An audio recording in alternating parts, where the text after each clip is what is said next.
সুষ্ঠু হয়েছে নির্বাচন, ভোট দিয়েছে প্রশাসন, তাকিয়েছিল জনগণ, এর নাম বাংলাদেশের নির্বাচন। আমরা বিস্ময়ের সঙ্গে এবং দুঃখ নিয়ে লক্ষ্য করলাম একটি নির্বাচিত সরকার ক্ষমতায় আসবার পরপরই স্থানীয় প্রশাসনগুলোতে প্রশাসক নিয়োগ করেছে। দীর্ঘদিন পর্যন্ত এই দেশে কোনো নির্বাচন হয় নাই।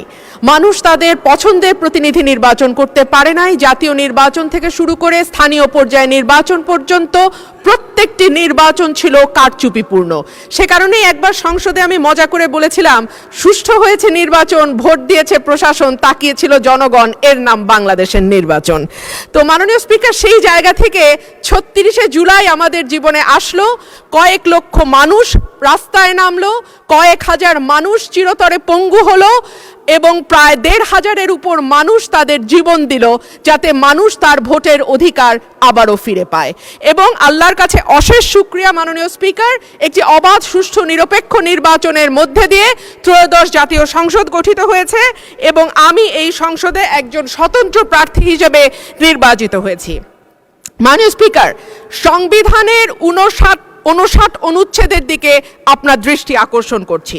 সংবিধানের 59 অনুচ্ছেদ বলছে, নির্বাচিত ব্যক্তিদের সমন্বয়ে গঠিত প্রতিষ্ঠানসমূহের উপর প্রজাতন্ত্রের প্রত্যেক প্রশাসনিক একাংশের স্থানীয় শাসনের ভার থাকিবে।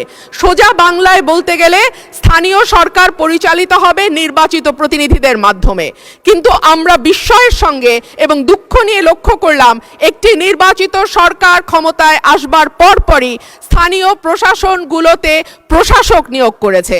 মাননীয় স্পিকার, যখন শেখ হাসিনা পালিয়ে গেল তখনকার পরিবর্তিত পরিস্থিতিতে অন্তর্বর্তীকালীন সরকার প্রশাসক নিয়োগ দিতে বাধ্য হয়েছিল, কারণ আমরা দেখেছি ইউনিয়ন পর্যায়ে, উপজেলা পর্যায়ে চেয়ারম্যান বা মেম্বার যারা ছিল তারাও পালিয়ে গেছে।